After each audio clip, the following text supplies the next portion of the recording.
नमस्कार. भाऊचा इंगा या मालिकेत सर्वांचं स्वागत. हा चौथा भाग आहे. आजच्या गोष्टीचं नाव आहे गाडी ओढ सेवा, ज्याला टो असं म्हणून ओळखलं जातं. भाऊ आणि त्याचे मित्रमंडळी कट्ट्यावर बसलेले होते आणि समोरून काही गाड्या वेगानं जात होत्या. त्यात एक गाडी बंद पडलेली होती आणि ऐन ट्रॅफिकमधूनच एक मध्यम वयाचे गृहस्थ त्या गाडीला लोटत लोटत रस्त्याच्या कडेला आणण्याचा प्रयत्न करत होते. भरधाव वाहनांमधून वाट काढत कसेबसे ते एका कडेला आले. त्याकडं भाऊचं लक्ष गेलं नसतं तरच नवल, कारण भाऊ आता सोशल वर्कच्या कामात अगदी घडून गेलेला होता. भाऊला वाटत होतं की आपल्याला कशी आणि कुणाला बरं मदत करता येईल असा सतत शोध ते घ्यायचे. आणि सगळी त्यांची टीमही त्याच कामात व्यग्र असायची. समोर मध्यमवयीन गृहस्थ दिसले आणि ते लगेच त्यांच्याकडे धावले. भाऊ म्हणाले, अहो काका, गाडी बंद पडली ना, घाबरू नका. हे बघा, आता काय करा, आमची पोरं तुमच्या गाडीला दोरीनं बांधतील आणि ती दोरी आमच्या गाडीला अडकवतील. एकदम सोपं आहे. बघा, तुम्ही काय करा, गाडीवर नुसतं बघा, बसा आणि बघत राहा. पण हँडल बिल्डर नीट सांभाळायचं बरं का, कारण तुम्हाला जिथं पाहिजे तिथं आम्ही सोडणार, ही जबाबदारी आपली. बिलकुल. भाऊचे पोरं त्यांना प्रोत्साहन देत होते. त्या काकांनाही कोणीतरी देवमाणूस भेटल्याचा आनंद झाला. चला, एवढं संकट होतं, आता गाडी बंद पडली होती, ती ढकलत न्यायची का कशी न्यायची असा प्रश्न होताच. एवढ्या ते धावून आले. जणू ह्यांना कसं कळलं कोण जाणे. काही काय असं ना, चला बाबा, हुश म्हणून ते गाडीवर बसले आणि भाऊनी अगदी गाडी त्या वाहतुकीतून अगदी सराईतपणे, सहजपणे अगदी त्यांना हवं तिथं नेऊन त्यांनी सोडलं. व्यवस्थित सोडलं, अगदी सुरक्षित. भाऊंचा ही गाडी ओढ सेवा आता चांगलीच चर्चेत आलेली होती. ट्रॅफिकमध्ये कोणी अडकलं, पडलं, धडलं, गाडी पंक्चर झाली वगैरे वगैरे की भाऊंचा मदतीला हात यायचाच, आवर्जून यायचा. त्यांनी त्यांच्या पोरांना सांगून ठेवलेलं होतं, अरे असं काही अडचणीत कोणी दिसलं ना की पहिले मला माहिती द्यायची, नाहीतर तुम्ही बी नेलंच चालतं. आणि आता आपल्या गाड्यांमध्ये जरा दोर ठेवा. अरे कधी कोणाला का मदतीची गरज पडेल सांगता येत नाही बाबा. प्रत्येकाकडे दोर पाहिजे डिक्कीमध्ये. काय लक्षात आलं का?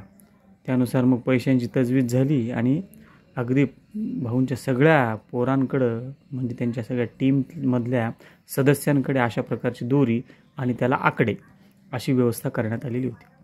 आता काय, 1-2 महिन्यापासून शहरात कुणाला मदत लागली की भाऊचं नाव पुकारलं जायचं आणि भाऊचा कोणीतरी पोरगं, म्हणजे त्यांचा सवंगडी मित्र तिथं ऑन दी स्पॉट हजर व्हायचा आणि काही मिनिटात तो अडचणीत आलेला माणूस आपल्या इप्सित स्थळी जिथे त्याला हवं आहे त्या ठिकाणी जाऊन पोहोचायचा. एक प्रकारची वेगळीच सेवा त्यांनी मोफत अशी दिलेली होती. ही वार्ता शहरातल्या काही टर्रेबाज पोरांना, आगाऊ पोरांना कळालेली होती. ती कॉलेजची मुलं होती. त्यांनी भाऊंची उडवण्यासाठी आणि आपण आपली मजा करण्यासाठी म्हणून अनेक वेळा नाटक करण्याचा प्रयत्न केला. मध्येच गाडी थांबवायची आणि ती बिघडली आहे असं सांगायचं. एकदा भाऊनी स्वतःच एका मुलाला गाडीला टो करून ते घेऊन गेले. गाडी उडत तिथपर्यंत नेली आणि तिथं सोडली. त्यानंतर भाऊ वळताच त्यांच्या लक्षात आलं की गाडी तर चालत होती, गाडीमध्ये काही अडचण नव्हती, पण त्या मुलानं भाऊंची फिरकी घेतलेली होती असं भाऊला नंतर कळालं. अरे बापरे, ह्यानं तर आपल्याला शेंडी लावली, आपण वेळ दिला, आपली भावना बी सेवेची होती, पण ह्या पोराला काही समजलं नाही, ह्यानं त्याचा गैरफायदा घेतला. हे बरोबर नाही. भाऊला लक्षात आलेलं होतं कुणीतरी आपल्या मागावर आहे, कुणीतरी आपलं टार्गेट करते, कुणीतरी आपली टर उडवते. भाऊ सावध झालेले होते आणि त्यानं सगळ्या पोरांनाही सावध केलेलं होतं. हे बघा, जो गरजू आहे ना त्यालाच मदत करायची बरं का. म्हणजे अगदी नीट बघायचं, आधी चाचणी घ्यायची बघा, म्हणजे टेस्ट, हो गाडी खरंच बिघडलेली आहे का. उगा विश्वास नाही ठेवायचा. हे पोरं आजकालचे कॉलेजचे आणि आपल्याला शेंडी लावायला बसले, आपला वेळ बी जाईल, नंतर हसायला बी मोकळे. तसं नाही करायचं. आपण काय करायचं, आधी टेस्ट घ्यायची, गाडी खरंच बिघडली का, तो माणूस खरंच गरजेचा आहे, त्याला मदतीची गरज आहे का वगैरे, हे बघायचं आणि नंतर ठरवायचं. सगळ्या पोरांनी माना हलवल्या. हो भाऊ, तुमच्या आदेशानुसार, हुकुमानुसार आपण करू, कारण हे पोरांचं काही खरं नाही बरं का. पण भाऊ आम्हाला एक वाटतं बघा, त्यांच्या पोरातला एक जण म्हणाला की या पोरांना धडा शिकवला पाहिजे या कॉलेजमधले, जे आपली टर उडवायलेत आणि आपल्या कामाची खिल्ली उडवायलेत, त्यांना एकदा जरा इंगा दाखवलाच पाहिजे. भाऊच्या मनात आलं, खरं आहे तुझं बाळा, आपण याच्यावर विचार करू आणि त्यांना भाऊचा इंगा काय असते एकदा दाखवूनच देऊ. ठरलं. मग त्यानुसार काही मुलं दुसऱ्याच दिवशी आपापल्या गाड्या बिघडल्याचं नाटक करून रस्त्याच्या कडेला उभे राहिले. भाऊ म्हणाला, अरे पोरांनो थांबा, आता आम्ही तुमच्या मदतीला आलो बघा. पोरं मनातल्या मनात हसू लागले. काय येडा माणूस आहे, अडाणी निवड. आपल्याला जायचं फुकट कॉलेजला आणि आपल्या मित्रांमध्ये शर्यत लागलेली आहे. आपण ट्रॅफिक सिग्नलपासून कॉलेजपर्यंत काही न खर्च करता आपल्या गाडीवर यायचं आणि गाडी चालवायची नाही, अशी शर्यत आम्ही लावलेली.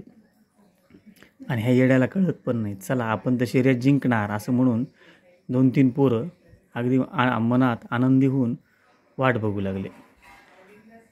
भाऊनं त्या पोराच्या गाड्यांना टो केलं आणि गाडी सुरू केली.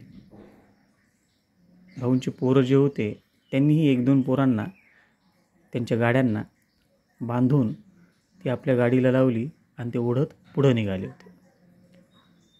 वाटेत भाऊनी गाडी थांबवली आणि त्याच्या सवंगड्यांनीसुद्धा गाडी थांबवली. तेव्हा हे कॉलेजची जी मुलं होती गाडीवरची, त्यांना शंका आली की नेमकं काय, आपल्याला तर हे कॉलेजला सोडतच नाही आहेत, इथं का बरं थांबवली असली गाडी. भाऊ म्हणाले, पोरांनो, कॉलेज कुमार बाबा, तुम्ही थोडं थांबावं लागते बाबा, इथं तहसीलला आपलं काम आहे, थांबा थोडं वेळ, आत्ता आलो बघा. भाऊनं असं सांगितलं, निरोप दिला आणि स्वतः त्या ऑफिसमध्ये गेले. 1-2 तास झाले, भाऊ काही बाहेर आलेच नाही. पण भाऊचे सवंगडी मात्र गाडीपाशीच उभे होते. कॉलेज कुमार जी मंडळी होती त्यांनी हालूच दिलं नाही. ह्यांची चुळबुळ सुरू होती की भाऊने काय केलं बाबा, भाऊला आपलं कळलं तर नसल, मनातलं काहीतरी गडबड दिसते असं म्हणून त्यांच्या मनामध्ये मात्र आता अस्वस्थता वाढली. तेवढ्यात भाऊ आले. भाऊ म्हणे, अरे सॉरी बरं का कॉलेज कुमार, तुम्हाला कॉलेज जायला उशीर झाला असेल बघा आमच्यामुळे, सॉरी. अरे पोरांनो, चला गाड्या दामटा, चला पटकन, त्यांना कॉलेज सोडायचं नाही असं म्हणून त्यांनी गाडी पुन्हा दामटली. गाडी पुढे निघाली. थोडा वेळ झाला की समोर मंदिर लागलं. पोरांना भाऊ म्हणे, पोरं, कॉलेज कुमार, तुमचा विश्वास नसेल पण आम्हाला दर्शन घेतल्याशिवाय पुढे जातात नाही बरं का. पोरं नाईलाजाने खांदे उडून म्हणाले, ठीक आहे भाऊ, दर्शन घेऊन या, आम्ही थांबतो. तुम्ही आजकालची पोरं बाबा, तुमचं काय बाबा, लय आधुनिक, लय मॉडर्न असं म्हणून ते दर्शनाला गेले. तिथं 10-20 मिनिट गेले, अर्धा तास गेला. असं करत भाऊंनी अनेक मुक्कामं घेतले त्या प्रवासात. तोपर्यंत संध्याकाळचे 4 वाजून गेलेले होते. पोरांनी डोक्यावर हात मारला. भाऊला काहीतरी कळलं, आपला सगळा फज्जा उडाला बघा. शर्यत गेली बोंबलत, हारलो आता आपण. पोरांनो, दुसऱ्याला येड्यात नाही काढायचं बरं का. भाऊ एकदम त्या कॉलेज कुमारांकडे बघत म्हणाले. त्या पोरांना कळालं होतं भाऊनी आपलं जे कपट आहे ते ओळखलं बरं का. भाऊ म्हणाले, पोरांनो, इथं सोडतो, नाही तर दणके दिल्याशिवाय सोडलं नसतं बरं का. निमूट जायचं, मागे वळायचं नाही, गाडी दामटायची, घरी जा नाही तर कॉलेजला जा, पण पुन्हा असा आपल्याशी करसान ना तर मग माझा इंग आहे बरं का. पोरं मान हलवून गुपचूप त्यांनी किक मारली आणि ते भरकन निघून गेले. झाली आजची गोष्ट. पुन्हा भेटूयात पुढच्या भागात. तोपर्यंत काळजी घ्या. बाय.